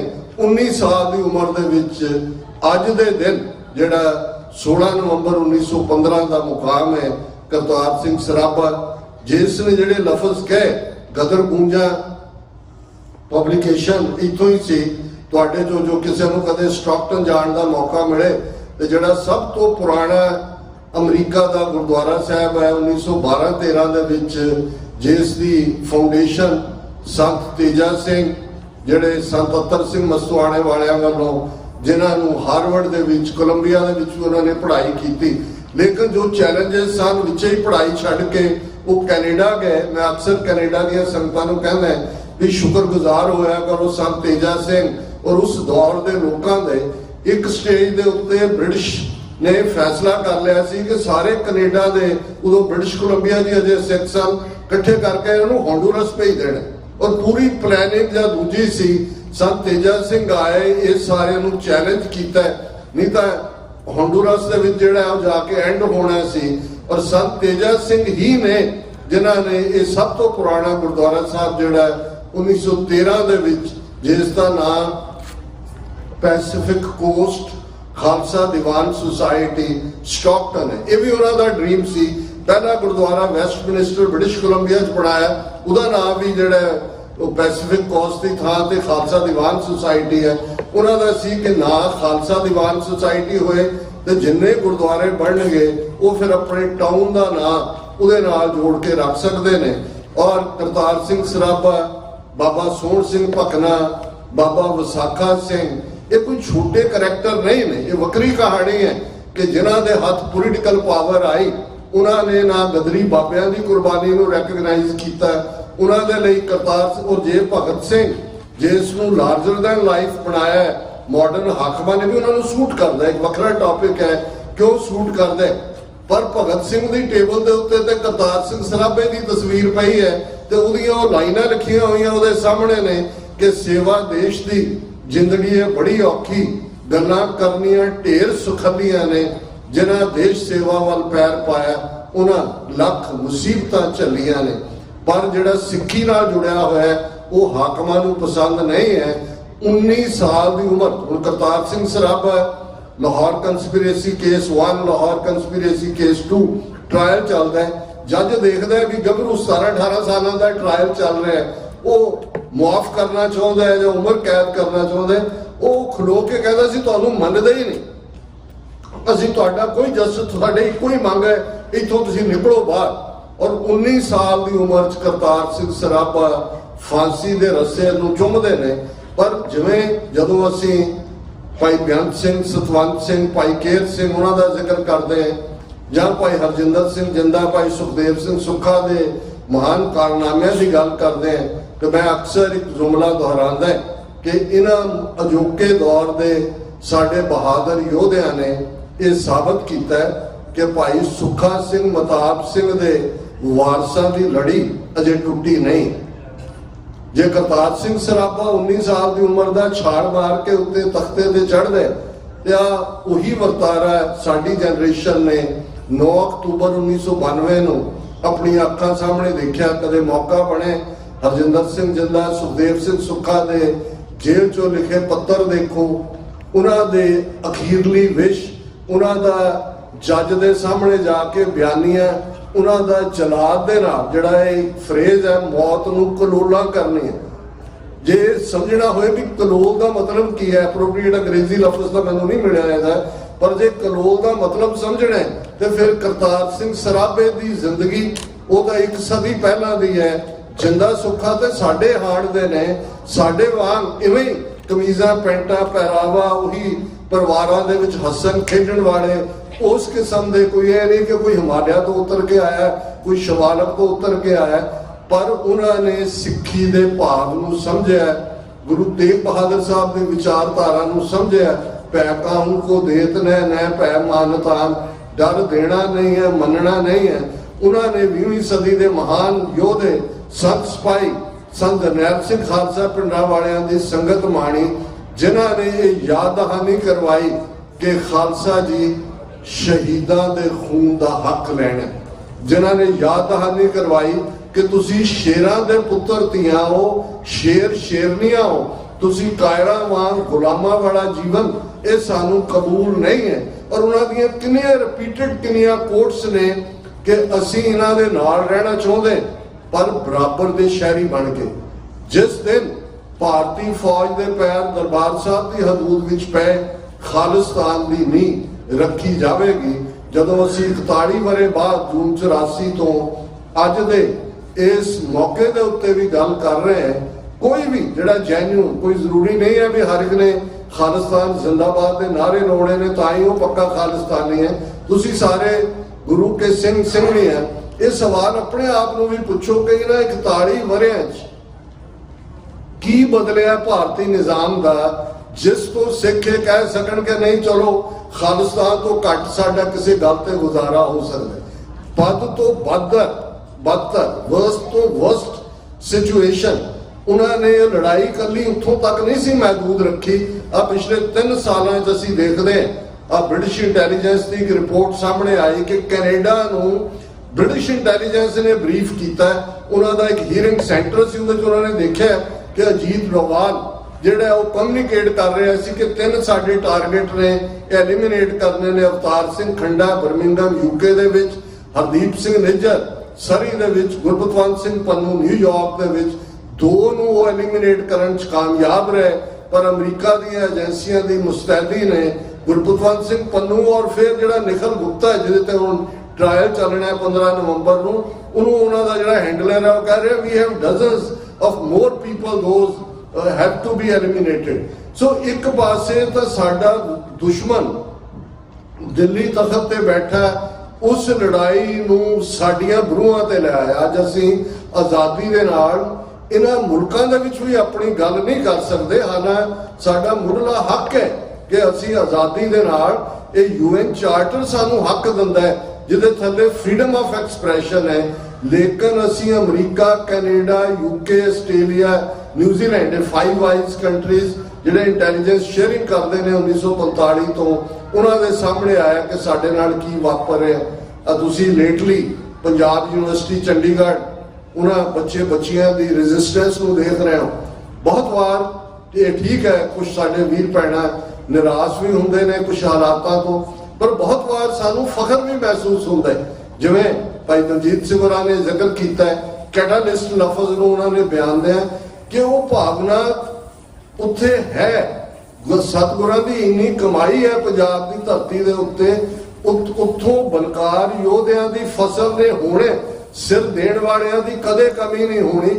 ਵਕਤ ਆਉਂਦਾ ਹੈ ਕੋਈ ਨਾ ਕੋਈ ਕੈਟਾਲਿਸਟ ਬਣਦਾ ਹੈ ਔਰ ਉਹ ਧਰਤੀ ਆਪਣਾ ਜਲਵਾ ਦਿਖਾਉਂਦੀ ਹੈ। ਔਰ ਮੈਂ ਅਕਸਰ ਸਰ ਕਪੂਰ ਸਿੰਘ ਜਿਹੜੇ 20ਵੀਂ ਸਦੀ ਦੇ ਮਹਾਨ ਸਿੱਖ ਸਕਾਲਰ ਹੋਏ ਨੇ, ਉਹਨਾਂ ਦੇ ਅਲਫਾਜ਼ ਦੁਹਰਾਉਂਦਾ। ਉਹ ਕਹਿੰਦੇ ਨੇ ਵੀ ਹਰ ਸਾਜ਼ ਨੂੰ ਵਜਾਉਣ ਤੋਂ ਪਹਿਲਾਂ ਸੁਰ ਕੀਤਾ ਜਾਂਦਾ, ਉਹਦੀ ਟਿਊਨਿੰਗ ਕੀਤੀ ਜਾਂਦੀ। ਖਾਲਸਾ ਇੱਕ ਐਸਾ ਸਾਜ਼ ਹੈ ਜਿਸ ਦੀ ਟਿਊਨਿੰਗ 10ਵੇਂ ਪਾਤਸ਼ਾਹ ਨੇ ਕੀਤੀ ਹੋਈ ਹੈ। ਠੀਕ ਨੋਟ ਤੇ ਉਂਗਲ ਰੱਖਣ ਦੀ ਲੋੜ ਹੈ, ਇਹਨੇ ਗੁੰਜਾਰਾ ਪਾ ਦੇਣੀਆਂ ਨੇ। ਔਰ ਉਹ ਅਸੀਂ ਦੇਖਦੇ ਹਾਂ ਇਤਿਹਾਸ, ਬਾਬਾ ਬੰਦਾ ਸਿੰਘ ਬਹਾਦਰ ਤੋਂ ਸੰਤ ਭਿੰਡਰਾਂ ਵਾਲਿਆਂ ਤੱਕ, 3 ਖੇਤੀ ਕਾਨੂੰਨ ਵਾਪਸ ਲੈਣ ਵੇਲੇ ਕਿਸਾਨ ਮੂਵਮੈਂਟ, ਦੀਪ ਸਿੱਧੂ, ਅੰਮ੍ਰਿਤਪਾਲ ਸਿੰਘ, ਔਰ ਪੰਜਾਬ ਯੂਨੀਵਰਸਿਟੀ ਛੋਟੇ ਕੱਦ ਦੀਆਂ ਸਾਡੀਆਂ ਬੱਚੀਆਂ ਜਿਹੜੀਆਂ ਲੱਗਦੀਆਂ ਨੇ, ਸਕੂਲ ਗੋਇੰਗ ਨੇ। ਜਦੋਂ ਹੁਣ ਅਨੰਦਪੁਰ ਸਾਹਿਬ ਦੀ ਬੇਟੀ ਹਰਸ਼ਿੰਦਰ ਵੀਰ ਜਿਹੜੀ ਹੈ, ਉਹ ਕਹਿੰਦੀ ਹੈ ਵੀ ਮੈਂ ਅਨੰਦਪੁਰ ਦੀ ਜੰਪਾਲਾ ਸੀ, ਡਰਨ ਵਾਲੇ ਨਹੀਂ। ਜਿਵੇਂ ਉਹ ਚੈਲੰਜ ਕਰਦੀ ਹੈ, ਵੰਗਾਰ ਕਰ, ਇਹੀ ਹੈ ਪੰਜਾਬ। ਪੰਜਾਬ ਡਿਫਾਈਂਸ ਦਾ ਨਾਂ ਹੈ, ਪੰਜਾਬ ਚੈਲੰਜ ਦਾ ਨਾਂ ਹੈ, ਕਿਉਂਕਿ ਸਾਡੇ ਗੁਰੂ ਪਾਤਸ਼ਾਹ ਨੇ, ਗੁਰੂ ਨਾਨਕ ਪਾਤਸ਼ਾਹ ਨੇ ਜਦੋਂ ਉਸ ਧਰਤੀ ਤੇ ਖਲੋ ਕੇ ਵੇਲੇ ਦੇ ਹਾਕਮਾਂ ਨੂੰ ਚੈਲੰਜ ਕੀਤਾ ਸੀ, ਰਾਜੇ ਸ਼ੀਂਹ ਮੁਕੱਦਮ ਕੁੱਤੇ ਜਾਏ ਜਗਾਇਨ ਬੈਠੇ ਸੁੱਤੇ, ਚਾਕਰ ਨਹਿੰਦਾ ਪਾਇਨ ਕਾਓ, ਰੱਤ ਪਿੱਤ ਕੁੱਤਿਓ ਚੱਟ ਜਾਓ। ਜੇ ਸਿੱਖ ਚੋਂ ਡਿਫਾਈਂਸ ਕੱਢ ਲਓ, ਚੈਲੰਜ ਕੱਢ ਲਓ, ਫਿਰ ਅਸੀਂ ਕਲਰਫੁਲ ਹਿੰਦੂ ਹੈ। ਬਾਕੀ ਕੰਮ ਤਾਂ ਉਹ ਵੀ ਕਰਦੇ ਨੇ, ਢੋਲਕੀਆਂ ਛਾੜੇ ਉਹ ਵੀ ਖੜਕਾਉਂਦੇ ਨੇ, ਬੜੇ ਸੋਨਾ, ਅਸੀਂ ਆਪਣੇ ਸੋਨੇ ਦੀ ਗੱਲ ਕਰਦੇ ਹਾਂ, ਉਹਨਾਂ ਦੇ ਇੱਕ ਮੰਦਰ ਦਾ ਸੋਨਾ ਜਿਹੜਾ ਉਹ ਟਨਾਂ ਦੇ ਟਨ ਹੈ। ਜੇ ਦੁਨੀਆ 'ਚ ਸਭ ਤੋਂ ਜ਼ਿਆਦਾ ਕਿਤੇ ਸੋਨਾ ਇਕੱਠਾ ਹੋਇਆ ਦੇਖਣਾ ਹੋਏ ਤਾਂ ਇਹਨਾਂ ਦੇ ਮੰਦਰਾਂ 'ਚ ਪਿਆ। ਪਰ ਉਹਨਾਂ ਨੂੰ 1000 ਸਾਲ ਜੁੱਤੀਆਂ ਖਾਧੀਆਂ ਹਰ ਇੱਕ ਤੋਂ, ਇਸ ਲਈ ਕਿ ਉਹਨਾਂ 'ਚੋਂ ਚੈਲੰਜ ਮੁੱਕ ਗਿਆ। ਉਹਨਾਂ ਨੇ ਤਾਂ ਸਰੋਕ ਕੱਢ ਲਿਆ, ਦਿੱਲੀਸ਼ਵਰੋ ਈਸ਼ਵਰੋ, ਕਿ ਦਿੱਲੀ ਦਾ ਬਾਦਸ਼ਾਹ ਹੀ ਰੱਬ ਹੈ। ਲੇਕਿਨ ਇਧਰ ਗੁਰੂ ਨਾਨਕ ਪਾਤਸ਼ਾਹ ਨੇ ਕਿਹਾ ਕਿ ਨਹੀਂ, ਸੱਚ ਕੀ ਬਾਣੀ ਨਾਨਕ ਆਖੈ, ਸੱਚ ਸੁਣਾਏ ਸੀ ਸੱਚ ਕੀ ਬੇਲਾ। ਉਦੋਂ ਸੱਚ ਕਹਿਣਾ ਜਦੋਂ ਸੱਚ ਕਹਿਣ ਦਾ ਵੇੜਾ ਵਿਹਾ ਕੇ ਬੋਲਿਆ ਸੱਚ, ਜਾਂ ਸੱਚ ਜਦੋਂ ਜ਼ੁਲਮ ਹੋ ਰਿਹਾ ਉਦੋਂ ਧਾਰੀ ਚੁੱਪ, ਸਾਇਲੈਂਸ ਵੀ ਜਿਹੜੀ ਹੈ ਇਹ ਜ਼ਾਲਮ ਦੀ ਪਿੱਠ ਠੋਕਣ ਵਾਲੀ ਹੁੰਦੀ ਹੈ। ਇਹੀ ਸਾਡਾ ਇਤਿਹਾਸ ਹੈ, ਇਹੀ ਸਾਡਾ ਫਖਰ ਹੈ, ਇਹੀ ਸਾਡੀ ਸਰਵਾਈਵਲ ਹੈ। ਇਹੀ ਉਸ ਧਰਤੀ ਦੇ ਉੱਤੇ ਜਦੋਂ ਪ੍ਰੋਫੈਸਰ ਪੂਰਨ ਸਿੰਘ ਨੇ ਲਫ਼ਜ਼ ਕਹਿੰਦੇ ਨੇ, ਇਹ ਬੇਪਰਵਾਹ ਪੰਜਾਬ ਦੇ ਮੌਤ ਨੂੰ ਮਖੌਲਾਂ ਕਰਨ, ਮਰਨ ਥੀ ਨਹੀਂ ਡਰਦੇ। ਇਹ ਬੇਪਰਵਾਹ ਪੰਜਾਬ ਦੇ ਮੌਤ ਨੂੰ ਮਖੌਲਾਂ ਕਰਨ, ਮਰਨ ਥੀ ਨਹੀਂ ਡਰਦੇ। ਪਿਆਰ ਨਾਲ ਇਹ ਕਰਨ ਗੁਲਾਮੀ, ਜਾਨ ਕੋ ਆਪਣੀ ਵਾਰ ਦਿੰਦੇ, ਪਰ ਟੈ ਨਾ ਮੰਨਣ ਕਿਸੇ ਦੀ, ਖਲੋ ਜਾਣ ਡਾਂਗਾਂ ਮੋਢੇ ਤੇ ਉਲਾਰ ਕੇ। ਇਹੀ ਸਬਕ ਹੈ ਸਾਡੇ ਲਈ ਕਿ ਅਸੀਂ ਬਹੁਤ ਸਾਰਾ, ਜਿੱਥੇ ਅਸੀਂ ਸੈਲੀਬ੍ਰੇਸ਼ਨਸ ਕਰਦੇ ਹਾਂ, ਜ਼ਿੰਦਗੀ ਦਾ ਹਿੱਸਾ ਹੈ। ਸਾਡੀਆਂ ਖੁਸ਼ੀਆਂ ਜ਼ਰੂਰ ਸੈਲੀਬ੍ਰੇਟ, ਅਸੀਂ ਪਰਿਵਾਰ ਦੀਆਂ ਖੁਸ਼ੀਆਂ ਵੀ ਸੈਲੀਬ੍ਰੇਟ ਕਰਦੇ ਹਾਂ, ਕੌਮੀ ਦਿਨ ਵੀ, ਗੁਰੂ ਸਾਹਿਬਾਨ ਦੇ ਗੁਰਪੁਰਬ ਵੀ ਬਹੁਤ ਵੱਡੇ ਅੰਦਾਜ਼ ਦੇ ਵਿੱਚ ਸੈਲੀਬ੍ਰੇਟ ਕਰਦੇ ਹਾਂ। ਪਰ ਇਸ ਗੱਲ ਦਾ ਧਿਆਨ ਰਹੇ ਕਿ ਜੇ ਗੁਰੂ ਨਾਨਕ ਪਾਤਸ਼ਾਹ ਨੂੰ, ਗੁਰੂ ਸਾਹਿਬਾਨ ਨੂੰ ਵੇਲੇ ਦੇ ਉਸ ਮਾਹੌਲ ਦੇ ਵਿੱਚ ਜਿਹੜੇ ਹਕੀਕਤ ਤੋਂ ਮੁਨਕਰ ਨੇ ਉਹ ਚੰਗੇ ਨਹੀਂ ਸੀ ਲੱਗਦੇ। ਜੇ ਗੁਰੂ ਸਾਹਿਬ ਨੂੰ ਲੱਗਦਾ ਸੀ ਕਿ ਇਹ ਕਰਮ ਕਾਂਡ 'ਚ ਫਸ ਗਏ ਨੇ, ਜਾਂ ਭਾਈ ਗੁਰਦਾਸ ਜੀ ਨੂੰ ਲੱਗਦਾ ਸੀ ਕਿ ਸੱਚ ਕਿਨਾਰੇ ਰਹਿ ਗਿਆ, ਖੈ ਮਰਦੇ ਬਾਹਮਣ ਮੌਲਾਣੇ, ਸਿਰੋਂ ਨਾ ਮਿੱਟੇ ਆਵਣ ਜਾਣੇ, ਕਿ ਟਰੂਥ ਕੈਜੂਅਲਟੀ ਬਣ ਗਿਆ ਤੇ ਬਾਕੀ ਕਰਮ ਕਾਂਡ ਹੋ ਹੱਲਾ ਬੱਲੇ ਬੱਲੇ ਲੰਗਰ ਇੱਧਰ ਉੱਧਰ, ਉਹਦੇ 'ਚ ਹੀ ਅਸੀਂ ਉਲਝੇ ਹੋਏ ਹਾਂ। ਫਿਰ ਅਸੀਂ ਕਿਹੜਾ ਮੂੰਹ ਗੁਰੂ ਨਾਨਕ ਪਾਤਸ਼ਾਹ ਨੂੰ, ਗੁਰੂ ਤੇਗ ਬਹਾਦਰ ਪਾਤਸ਼ਾਹ ਨੂੰ, ਜਿਨ੍ਹਾਂ ਨੇ ਉਸ ਪੀੜ ਨੂੰ ਸੁਣਿਆ, ਆਸਾਮ ਤੋਂ ਆਇਆ ਅਨੰਦਪੁਰ ਤੋਂ ਦਿੱਲੀ ਗਏ ਔਰ ਜਾ ਕੇ ਇਹ ਫਿਰ ਉਸ ਨੂੰ ਚੈਲੰਜ ਕੀਤਾ ਕਿ ਤੂੰ ਤਾਂ ਚਾਹੁੰਦਾ 2 ਤੋਂ 1 ਕਰਨਾ, ਮੈਂ ਤਾਂ 3 ਬਣਾਉਣੇ ਚਾਹੁੰਦਾ, ਤੂੰ ਕੌਣ ਹੈ? ਜਿਹੜਾ ਡਾਈਵਰਸਿਟੀ ਦਾ ਐਂਡ ਕਰ ਸਕਦਾ ਹੈ। ਇਹੀ ਸਾਡਾ ਚੈਲੰਜ ਦਿੱਲੀ ਦੇ ਅੱਜ ਦੇ ਹਿੰਦੂਤਵੀ ਹੁਕਮਰਾਨਾਂ ਨੂੰ ਵੀ ਹੈ ਕਿ ਖਾਲਸਾ ਪੰਥ ਨੂੰ ਨੇਸਤੋ ਨਾਬੂਦ ਕਰਦਿਆਂ 3 ਪਾਵਰਫੁਲ ਐਮਪਾਇਰ ਸਿੱਖਾਂ ਨੇ ਇਸ ਸਫਾਏ ਹਸਤੀ ਤੋਂ ਮਿਟਾ ਦਿੱਤੇ।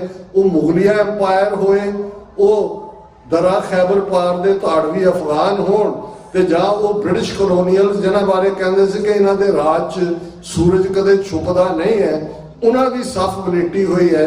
ਤੇ ਮੇਰਾ ਖਿਆਲ ਹੈ ਵੀ ਇਹ ਹਿੰਦੂ ਤਵੀਆਂ ਦਾ ਵੀ ਲਾਸਟ ਫੇਜ਼ ਹੀ ਚੱਲ ਰਿਹਾ।